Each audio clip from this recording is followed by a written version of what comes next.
Shalom, salam sejahtera dalam kasih Tuhan kita Yesus Kristus. Tiada hari tanpa menginjil, tiada hari tanpa bersaksi. Kembali kita dalam channel Syaifuddin Ibrahim, Panglima Kristus. Pada kesempatan ini, puji Tuhan, satu topik yang menarik, yaitu ini pertanyaan orang-orang Muslim pada umumnya, orang-orang Kristen maksudnya ya, dan Muslim juga, mengenai mengapa orang Kristen tidak mengakui Muhammad itu sebagai nabi. Oke, silakan lanjut, Bi. Oke, saya menulis sebuah buku. Dalam sejarah Alkitab tidak ada nabi dari Arab. Semua nabi itu dari Bani Israel. Semuanya, kecuali ada nabi-nabi fiktif yang ditulis di dalam kitab mereka.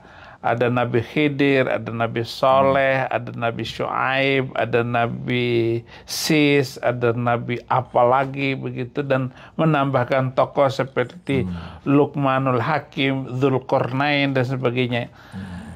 Itu semua tidak dikenal di dalam Alkitab, dan masa interval waktu antara Alkitab dengan Al-Quran itu 600 tahun, 6 abad.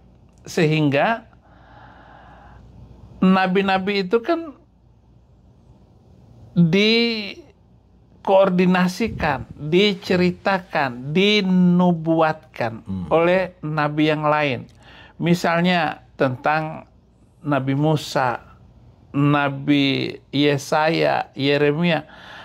Semua nabi-nabi itu dinubuatkan oleh nabi sebelumnya. Nah, ini bahwa beliau SAW itu kanjeng yang terakhir itu tidak ada satu nubuat pun di dalam Alkitab sebagai nabi.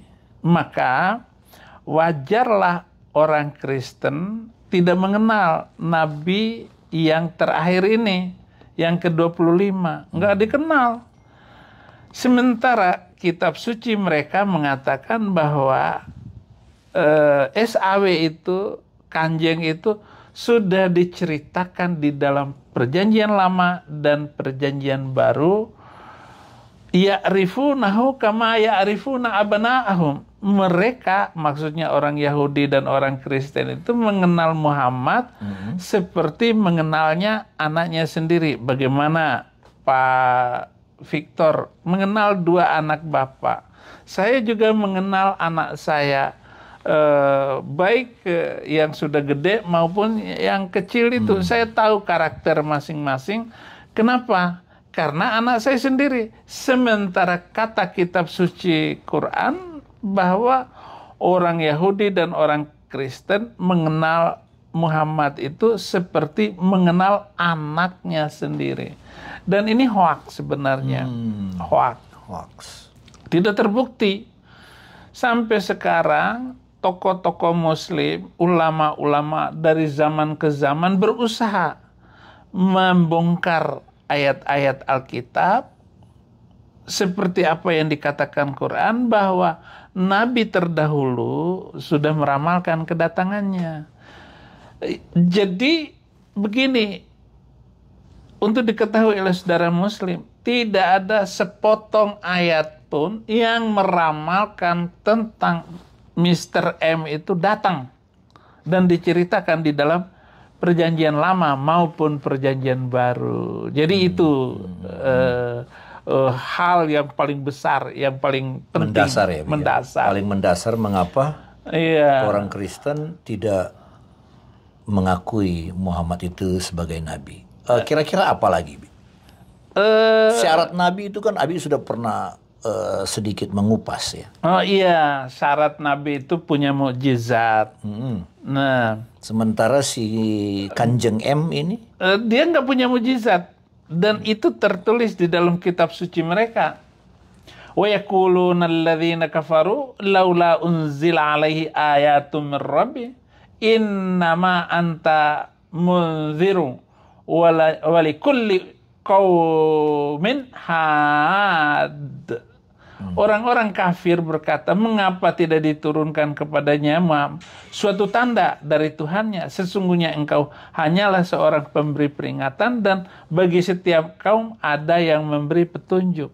Di surat ke-13 ayat 7. Dan bunyi kalimat semacam ini nih saya temukan ada 5 ayat bahwa beliau tidak punya mukjizat. Artinya Quran sendiri memberikan penjelasan berulang-ulang atau seperti bagaimana? Ia mengulang-ulang kalimat yang sama bahwa beliau tidak punya mukjizat. Nah, ada beberapa video yang saya lihat mereka membantah omongan saya sudah beberapa tahun yang lalu. Oh, ada mukjizat. Nah, sementara Quran bilang nggak ada. Mana yang benar, kamu yang ngomong atau Quran? Jadi tidak punya mukjizat. Jadi gini loh, mukjizat itu tanda-tanda heran, tanda-tanda ajaib yang menyertai seseorang itu bahwa dia nabi. Misalnya air putih menjadi anggur. Itu Yesus Kristus lakukan. Dan Yesus bilang, kamu akan melakukan pekerjaan-pekerjaan yang ajaib lebih dari yang kulakukan.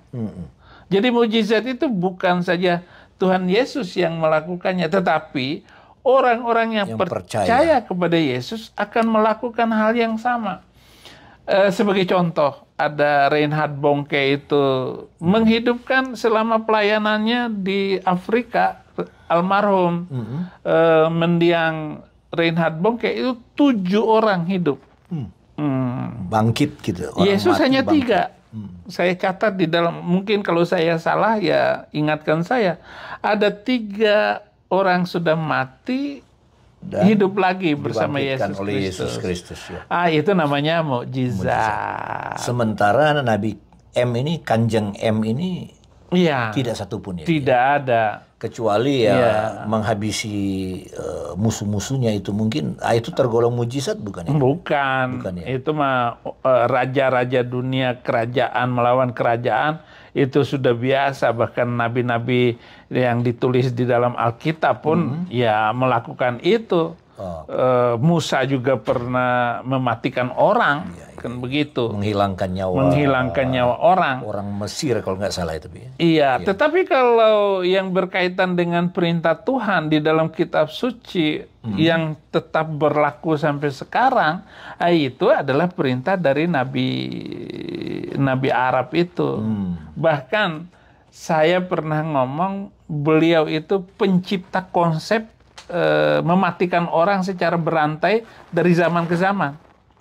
Nah, bagaimana pesawat dan bagaimana mereka itu meledakkan itu gereja, meledakkan peristiwa 9/11 itu. 9/11 meledakkan kedutaan besar Amerika, Australia di Jakarta. Di Jakarta saya ingat dulu yang sangat terkenal itu JW Marriott itu hotel. Hotel. Lalu di Bali. Iya. Oleh Amrozi. Tapi dia sudah bertobat Amrozi itu. Ya? Jadi berubah namanya jadi I'm Sorry. I'm sorry karena sudah ngeledak gitu. Teman Abi di tahanan dulu. Iya. Ada cerita sedikit menarik ya ketika ketemu Amrozi itu. Bukan Amrozi, Ali Imron. Ali Imron. Adik mereka. Yang perakit bom juga. Iya, perakitnya itu dan dia waktu itu umur 15 tahun ketika melakukan kegiatan itu. Mudah sekali ya. Karena disuntik oleh sebuah perintah untuk melenyapkan nyawa orang karena beda agama kan. Dan si Ali Imron ini kalau dengan saya dia nggak berani ngomong ataupun berbicara tentang keyakinan, dia hanya mengajarkan saya main pingpong. Karena dia si Ali Imron itu main pingpongnya bagus sekali. Wah, saya dikasih 0 sama dia. Waduh. Iya, karena ya maklum lah dia kan telolis. Telolis. Iya. Dia mengganggu orang-orang yang sudah saya baptis dan orang-orang yang sudah bertobat. Selama 2 bulan itu di Bareskrim ketemu dengan dia, akrab sekali dengan saya, tetapi dia nggak ngomong apa-apa tentang saya, si Ali Imran ini. Tetapi orang-orang yang sudah terima Yesus diganggu. Benar, kamu sudah masuk Kristen katanya. Tapi anak buah sudah bilang, jawab begini, kalau iya kenapa, kalau nggak kenapa. Gitu. Udah diajarkan gitu. Iya, cara menjawab sopan dan tidak menimbulkan keributan. Oke. Karena Yesus tahu ini orang bertanya bukan untuk mencari kebenaran, tetapi hanya untuk ngetes doang. Kalau ngetes kayak begitu ya kita jawab saja seperti jawaban Yesus bahwa kamu yang ngomong. Iya. Gitu. Nah, itu jawaban diplomatis. Engkau sendiri yang mengatakan itu. Iya, benar, kira-kira begitu. Ya, kembali ke tadi, apa namanya, sistematis untuk menghilangkan nyawa orang secara sistematis. Bukan. Apa itu? Bukan sistematis. Dia yang menciptakan teori mematikan orang secara berantai. Dan itu terjadi sampai hari ini. Dan kita melihat bagaimana sekarang Eropa menyesal London, menerima Inggris lah khususnya. Ya, di Belanda juga, Jerman. di Eropa lah, negara-negara Inggris, Belanda, Jerman. Mereka menyesal telah menerima para pengungsi ini karena mereka hanya kerjanya menerima uang dari negara tanpa mau bekerja. Gitu. Itulah penyesalan mereka, dan di mana-mana akan menjadi keributan dari waktu ke waktu. Bom waktu. Mereka akan susah sendiri karena menerima orang-orang ini. Ada satu kalimat yang saya dengar mengenai mereka ini, katanya mereka ini orang-orang yang gila agama.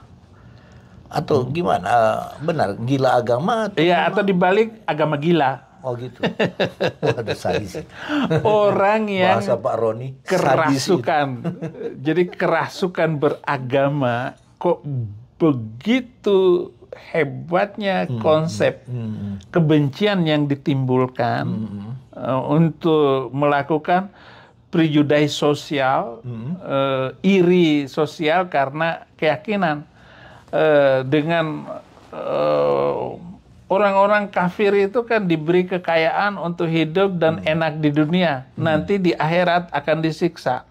Sehingga ketika orang miskin ngelihat orang kafir yang non isi alam, itu benci. Apalagi yang matanya sipit. Wah, kalau bapak mata sipit kayak begini, oh ini nih.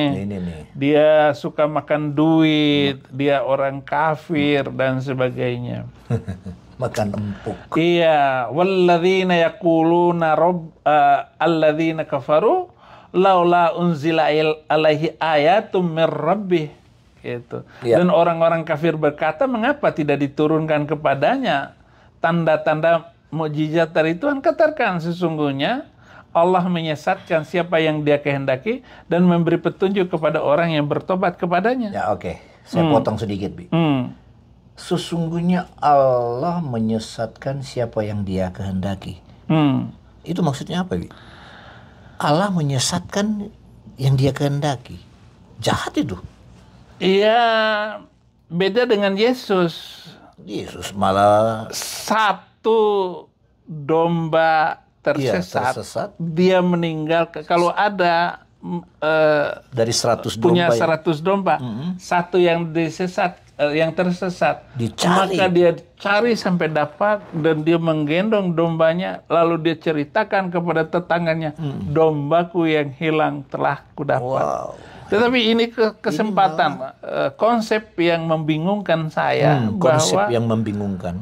Tuhan itu menyesatkan orang yang dikehendaki. Kalau sekarang si Saifuddin Ibrahim tersesat, masuk Kristen, anggaplah murtad ini, murtad dia ini tersesat. Saya komplain, Lu yang nyesatin gua, gila lu, Allah kurang ajar Lu lu. yang nyesatin gua, lu yang kasih gua masuk neraka. Nah, itu gimana ya? Ya makanya. Kalau orang Batak bilang macam apa pula ya? Macam mana pula kau? Macam mana pula ya? Nah, itu memang bingung juga, Bi. Iya. Membingungkan. Sesungguhnya Allah menyesatkan siapa yang dikehendakinya. Surat berapa itu, Bi? Surat ke-13 Ar-Ra'du ayat 27. Oke, silakan Don Ditan buka itu dan bacakan buat kita ya kapan-kapan ya, Bi ya. Mana ada Don Ditan yang luka ku balut, Iya. yang tersesat ku cari. Kata Alkitab di dalam Yesaya. Iya, Don Ditan malah bilang kok agama ini agama damai katanya. Ya, damai tapi menyesatkan. damai di mulut doang, tetapi kenyataannya tidak ada. Gitu. Oke, berarti poinnya beliau itu Kanjeng ini tidak melakukan mujizat. Iya. Nggak ada yang dia lakukan mujizat. Nggak ada mujizat apa. Kalau mujizat banyak istri semua, saya juga bisa banyak istri. Enak aja. Emangnya pernah punya banyak istri, Bi? Iya. Setelah saya cita-cita banyak istri dulu. Dulu punya cita-cita. Punya cita banyak istri. Menurut Abi enak nggak sih banyak istri, Bi? Secara duniawi ya enak. Secara Gitu. duniawi Dan enak ya. itu yang merugikan saya. Oh, oke. Mestinya kan saya banyak istri. Oke ya. Masuk Kristen? Nggak boleh. Ya, satu saja cukup. Rugi dong. Rugi. Kehormatan apa semua ya rugi. Jadi rugi ya. Jadi masuk Kristen gara-gara cuma boleh satu ya, Bi ya. Boleh satu. Aduh. Tapi yang namanya begitulah manusia. Udah begitu cuma satu di bumi. Nggak ada 72 bidadari lagi. Iya, nanti. Aduh, rugi double lebih ya. Iya. Jadi makanya si Kainama itu beruntung dia, Bi ya. Beruntung karena memang bodoh. Beruntung karena dia nanti akan menikmati mu'alaf itu. Tujuannya itu karena iming-iming 72 bidadari itu. Waduh. Termasuk si Don Ditan, si Kainama, ya sih, siapa lagi itu? Ya, Edi Prayitno, ya, apalah ada semuanya. Yang meninggal itu tetapi siapa? yang rugi itu adalah si Irene Handono. Oh iya, Irene Handono, Angelina Sondak. Dia nggak boleh punya suami banyak. Iya, nggak boleh. Nggak boleh. Nggak adil dong. Nggak adil. Iya. Di dunia di poligami, di akhirat di poligami. Bocengli itu. Iya, jadi si Angelina Sondah nanti dia harus merelakan suaminya tidur dengan 72 bidadari, 73 dengan dia. Iya. Aduh. Jadi kalau 72, 73 bagi 24 jam, jadi seorang istri itu hanya ketemu dengan suaminya paling lama adalah 18 menit. Oh, oke. Karena suaminya sibuk lagi dengan bidadari yang lain. Yang 72 itu. Iya, terus tiap hari 24 jam coba. Wow. Jadi si Angelina Sondah nanti dia hanya nonton doang gitu. Suaminya tidur dengan 72 bidadari begitu. Saya pernah mengikuti satu dakwah, satu khotbah mereka, Bi. Katanya kenikmatan dari seorang pria pria muslim, yaitu kerjaannya nanti memecahkan perawan. Bidadari itu perawan rupanya, Bi. Jadi bidadari itu setelah diperawanin, dia kembali lagi perawannya. Terus menerus. Ulang-ulang ya. Dan ditanyalah kepada Kanjeng ini, ya Rasul Allah, apakah kuat seorang laki-laki tidur dengan sekian banyak wanita? Dia bilang begini, kekuatan laki-laki itu berlimpah-limpah dan kemaluannya itu tegang selama 70 tahun. Nggak lemas-lemas. Lemas. Wow. Ereksi terus, ereksi. Iya terus. Kenapa? Karena ganti terus, ganti Ngejos terus. gitu ya. Waduh, luar biasa. Iya, siapa yang kasih kekuatan itu? Ya, ada obat kuat nanti dari Tanah Abang yang jual Habib Rizik. Aduh, gawat. Jadi kita nggak boleh tertawain. Itu bukan imam besar lagi. Sekarang di netizen manggil dia Imam Unyil. Bukan besar lagi ya. Iya, iya. Nggak terlalu bergema juga sih nama beliau itu, sudah kurang begitu bergema ya. Sudah waktunya turun pamor karena dia tidak bisa melakukan ini. Ini video apa ini Pak Roni? Coba kita Video Angelina Sonda khutbah. Oh bukan, ini lain lagi ini. Ini Jesslyn Tia Lestari ini. Oh begitu, cewek yang baru bertobat itu ya? Baru apa? Mualaf. Baru bertobat coba. menuju Olo SWT. Apa? Kita mau dengarkan ini, Bi? Udah. Something happen nih. Kalau kita tanpa begini ya. Apa katanya? Kontroversinya, lucunya adalah kita di depan. Dekatin sini aja. Gak usah wajahnya. Nggak usah. Suaranya ke sini aja. Hal yang kita tidak boleh melakukannya. Tapi di perjanjian baru dihapuskan. Ulang. Dihapuskan secara begini ya. Kontroversinya, lucunya adalah kita di depan. Di perjanjian lama itu banyak hal yang kita dilarang untuk dilakukan. Hal yang kita tidak boleh melakukannya. Tapi di perjanjian baru dihapuskan. Dihapuskan secara seketika karena ada perubahan. Sepertinya itu tuh ada something happen nih. Kalau kita tanpa kita mengecek, kita tidak mempelajari teologi dengan secara sangat mendalam ya. Kita baca saja dengan skala kemampuan orang awam. Tapi dipikirkan ya. Bukan cuma dibaca terus dengar pendeta terus ditutup. No, penafsiran kamu dibaca saja sendirinya. Depan dan belakang itu, it looks like two things yang ditulis oleh orang berbeda dengan pemikiran berbeda. Ini kita perlu bahas secara khusus kali ya. Tapi paling tidak ya inilah salah satu korban. Nanti dia akan melihat suaminya dengan 72 bidadari ya. Jelas kitab Jesslyn apa? Tia Lestari ya. Jelas sekali ini perempuan rugi masuk isi alam karena dia merelakan suaminya untuk menikah lagi dengan wanita yang lain.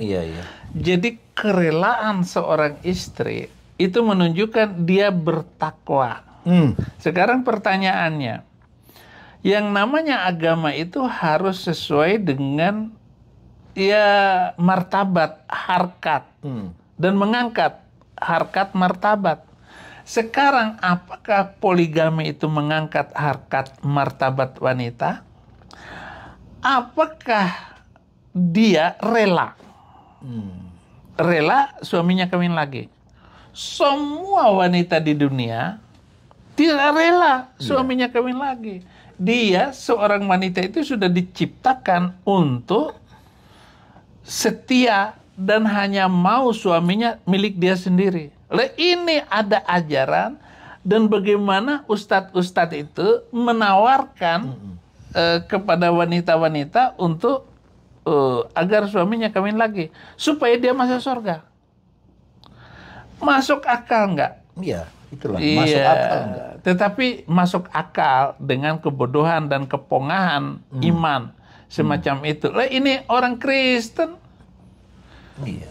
Ada pasti dia itu kecewa dengan pacarnya atau lelakinya dulu. Banyak. Tetapi kalau melihat ajaran dan bagaimana perkawinan Mr. M itu, orang jijik kok mengikuti ajaran itu, gitu.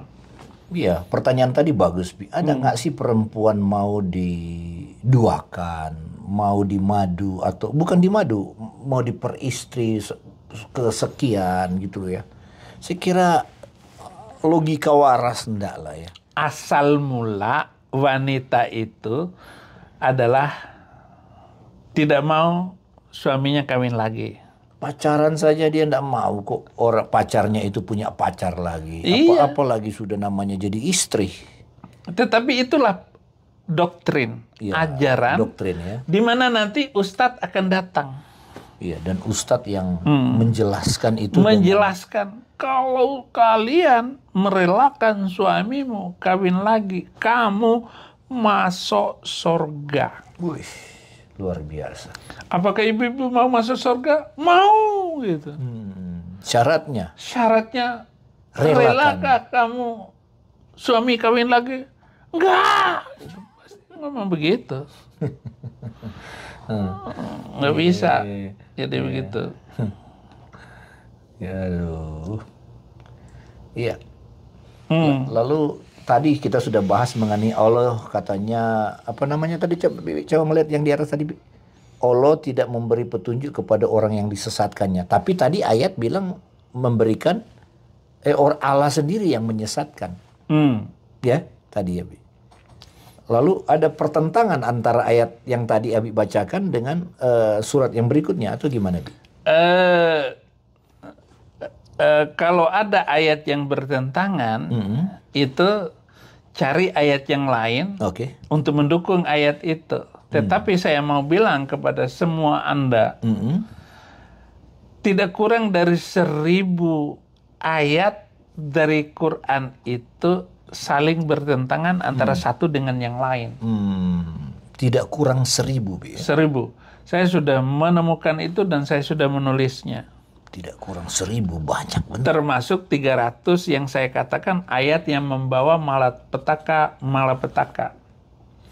Surat ke-16 ayat 37, jika engkau sangat mengharapkan agar mereka mendapat petunjuk, maksudnya masuk isi alam semua, maka sesungguhnya Allah tidak akan memberi petunjuk kepada orang yang disesatkannya, dan mereka tidak mempunyai penolong. Jadi kalau orang itu sudah disesatkan, nah ayat ini dipakai syarat sahnya khutbah Jumat. May yahdillahu fala mudhillalah wa may yudlil fala hadiyalah. Barang siapa yang ditunjuk mendapat hidayah dari Allah, maka tidak ada yang menyesatkan dia. Tetapi barang siapa yang disesatkan Allah, tidak ada yang memberikan petunjuk. Ini termasuk syarat sahnya khutbah. Ayat itu harus diucapkan. May yahdillahu fala mudhillalah wa may yudlil fala hadiyalah. Barang siapa yang disesatkan Allah, maka tidak ada yang memberikan petunjuk. Nah sekarang, seperti pertanyaan saya yang tadi, berarti engkau yang salah. Saya masuk Kristen, bukan saya yang salah. Iya, karena Allah sendiri. Dia yang nyuruh, dia yang nyesatin. Itu kira-kira. Ya bukan kira-kira, memang ayatnya begitu. Iya. Kemudian apa lagi yang mau ditanyakan? Ya, lanjut dulu, Bi. Saya pikir ini saya lagi mencerna, lagi berpikir, ternyata Allahnya mereka ya justru yang menyesatkan, tapi katanya menyelamatkan. Aduh. Tetapi kenapa lebih berharga lebah daripada manusia? Oh, ada juga itu. Di dalam Al-Quran itu, "Tsumma kulli min kullis thamarati fasluki subula rabbika zulalan yahruju min butuniha syarabum mukhtalifun." Kemudian makanlah, kata Allah kepada lebah, makanlah segala macam buah-buahan, lalu tempuhlah jalan Tuhanmu yang telah dimudahkan bagimu. Dari perut lebah itu keluar minuman madu yang bermacam-macam warnanya. Di dalamnya terdapat obat yang menyembuhkan bagi manusia. Sungguh, pada yang demikian itu benar-benar terdapat tanda kebesaran Allah bagi orang yang berpikir. Lebah diberi petunjuk, tetapi manusia disesatkan. Wow. Jadi lebih berharga lebah daripada manusia di sana. Kalau begitu saya harus hormat kepada lebah. Selamat, terima kasih madumu lebah, gitu. Aduh, Iya, Bi, mengenai manusia ini kan selalu ya, tadi manusia dikatakan lebih rendah dari lebah. Tetapi kita lihat juga ada binatang-binatang di antara mereka yang maksudnya di antara mereka bukan binatang Ya di yang antara mereka binatang-binatang itu. di antara mereka itu coba mengatakan halal dan haram soal binatang. Nah, jadi ada binatang yang ditinggikan, ada binatang yang diharamkan. Contohnya babi. Nah, bagaimana Abi menjelaskan ini? Kenapa babi terlalu rendah gitu loh dibanding dengan lebah tadi? Bahkan lebah bisa di atas manusia gitu ya. Iya. Kalau Mosolman itu ditanya, apa sebabnya babi diharamkan? Lalu mereka menuding, karena Imamat 11. Oke. Oh, dikembalikan ke Alkitab ya. Yang menyuruh itu Imamat 11. Coba penonton bukakan Imamat 11. Mulai ayat 1 dan seterusnya. Inilah binatang-binatang yang nggak boleh kamu makan. Bla bla bla 1. Sebenarnya bukan babi saja. Ada onta, nggak boleh dimakan. Nggak boleh, ya. Pelanduk itu semacam rusa kecil. Kelinci nggak boleh juga dimakan itu, ya. Ya, mulai ayat 1 aja. Imamat 11 ayat 1. Imamat 11 ayat 1. Demikian firman Tuhan. Lalu Tuhan berfirman kepada Musa dan Harun, tanya kepada mereka.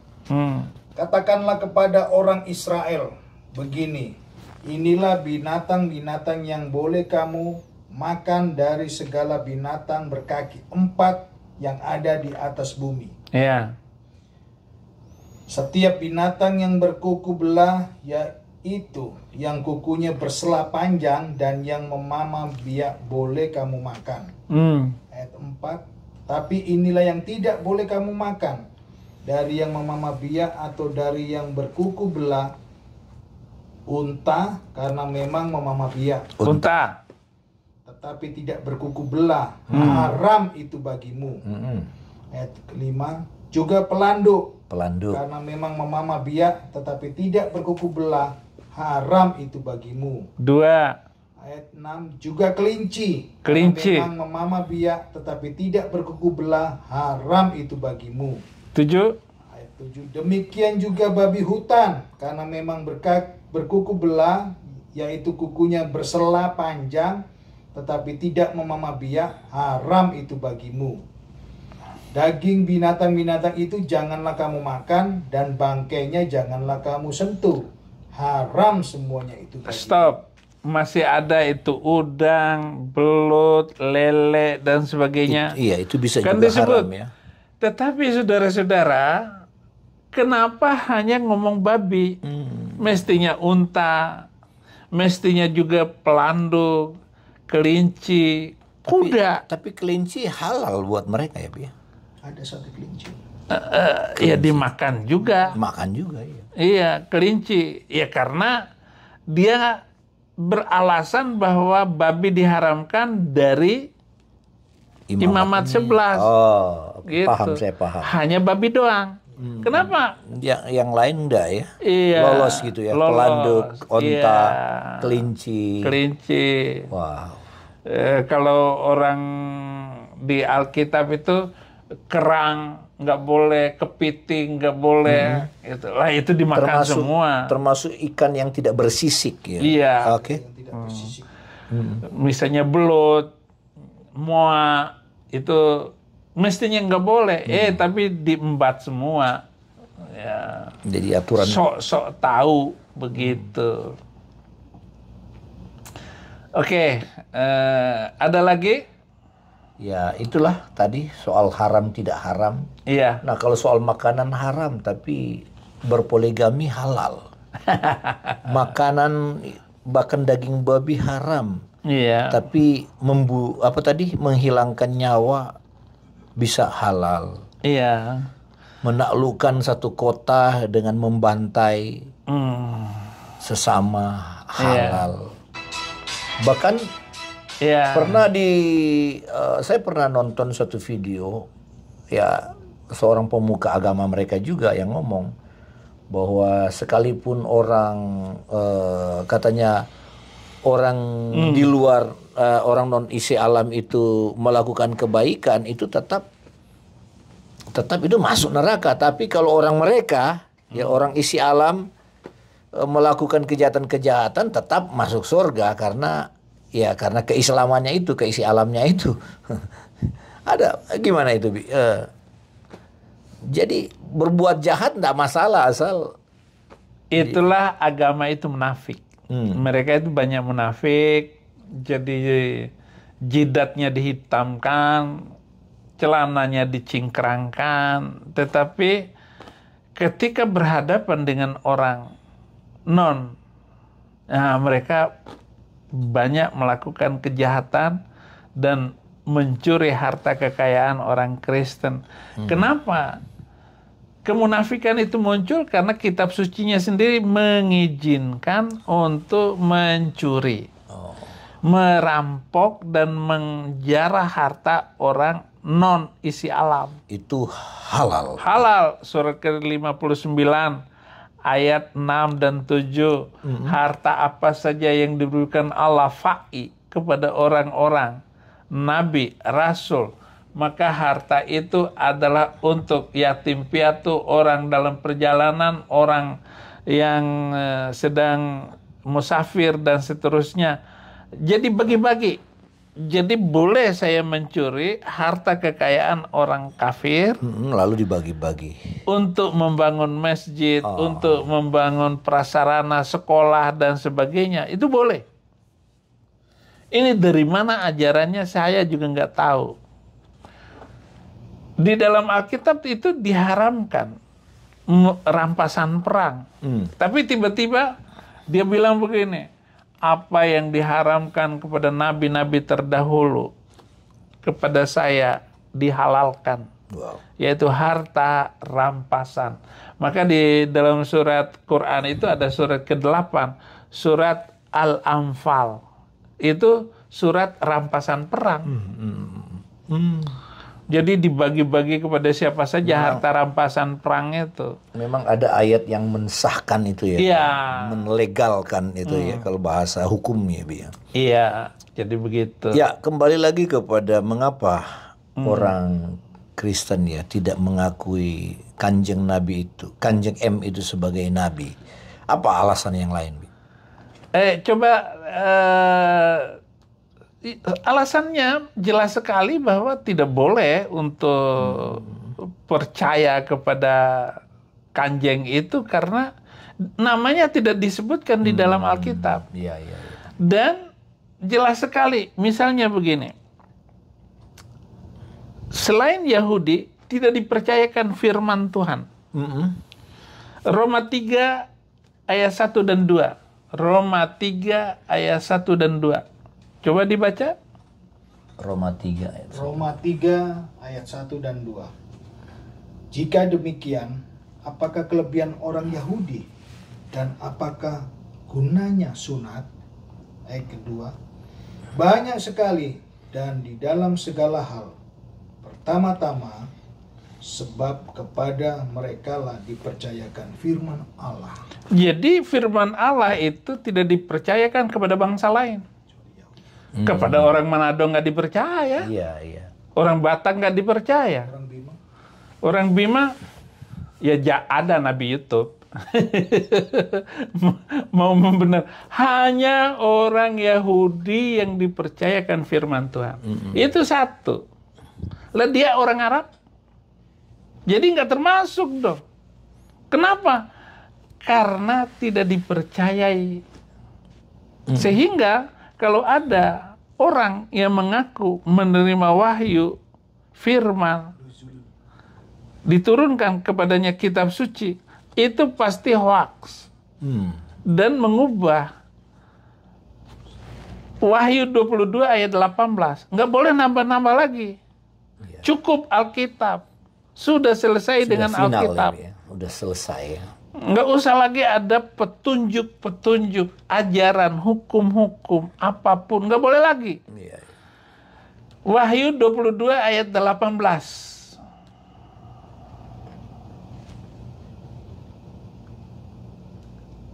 Wahyu 22 ayat 18. Silakan, Pak.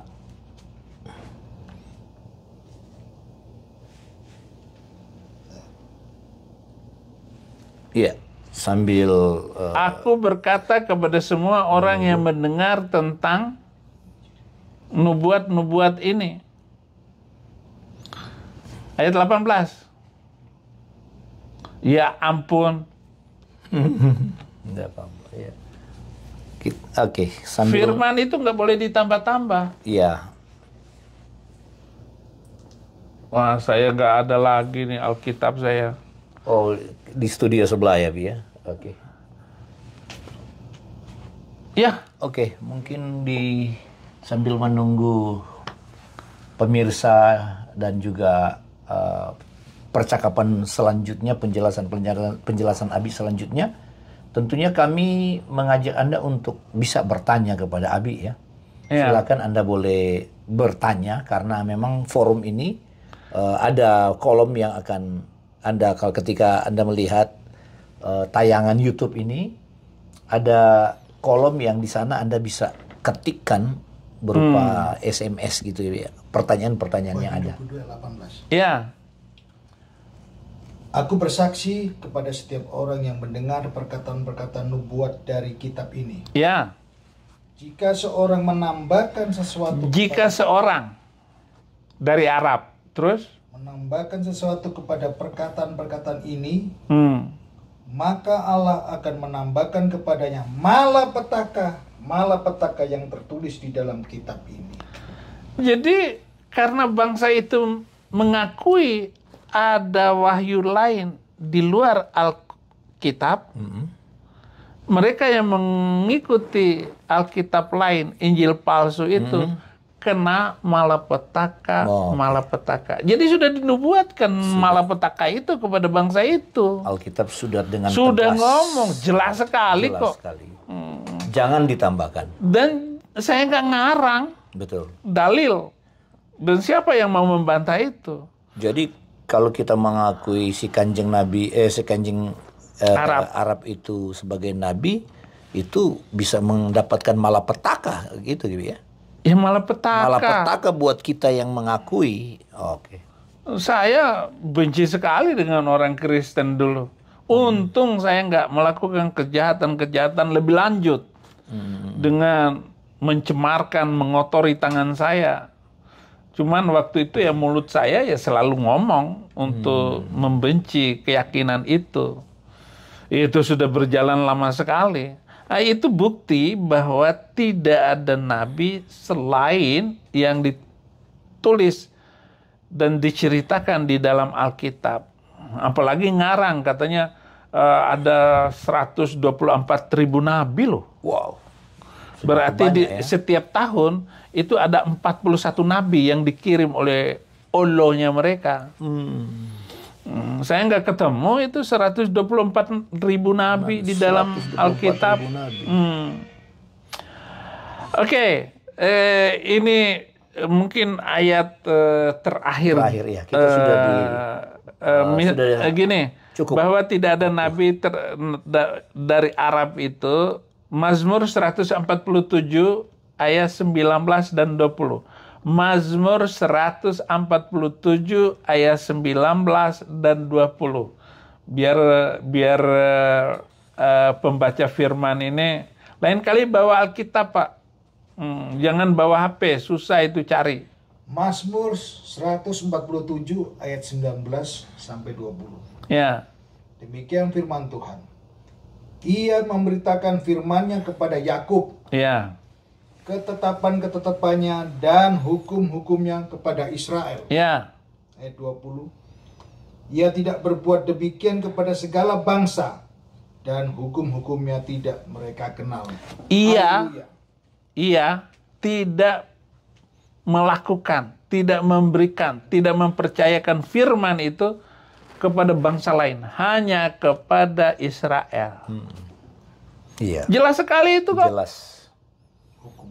Jadi itu sebabnya orang Kristen nggak percaya dengan kanjeng itu. Tidak mengakui Tidak kanjeng sebagai mengakui. nabi. Ya. Kalau mengakui berarti dia keluar dari imannya. Kalau mengakui tadi Alkitab bilang dapat malapetaka itu. Malapetaka. Malapetaka. Ya, mau lagi ayat yang lain.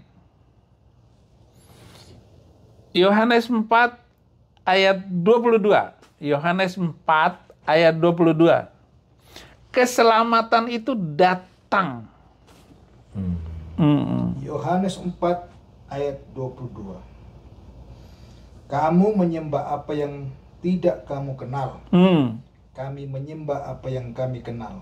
Sebab keselamatan datang dari bangsa Yahudi. Bukan bangsa Arab ini mungkin. Yahudi. Lu jangan nambah-nambah loh. Iya. Keselamatan datang dari Bangsa Yahudi. Oh, saya kira bangsa Arab. Iya. Keselamatan datang dari bangsa Yahudi. Jelas sekali itu ayat. Jadi kalau saya ini ngatain, melakukan penistaan, saya buktikan bahwa firman Tuhan, kebenaran, hanya Alkitab. Amin. Bangsa-bangsa maju itu karena ada roh Alkitab di dalam bangsa itu.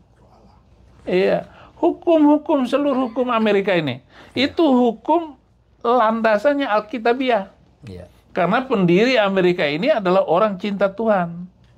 Hanya pengikut-pengikutnya sekarang ini kurang cinta Tuhan lagi. Jadi begitu. Banyak. Karena kemewahan, kemakmuran negara ini menyebabkan mereka lupa dengan Tuhan yang memberkati kehidupan mereka. Jadi begitu. Oke. Luar biasa. Kita berterima kasih kepada Tuhan Yesus Kristus oleh Roh Kudus-Nya telah memberkati kita dalam mengurapi narasumber Abi melalui channel Saifuddin Ibrahim dan juga Panglima Kristus. Dan saya percaya pertemuan ini sangat memberkati. Ya, nantikan kami, nantikan Abi di program-program selanjutnya. Di akhir pertemuan ini, Abi, kalimat kita apa? Semboyan kita. La yauma illa bitilawatil injil. Tiada hari tanpa menginjil, tiada hari tanpa bersaksi. Haleluya. Haleluya. Sampai jumpa. Tuhan Yesus memberkati.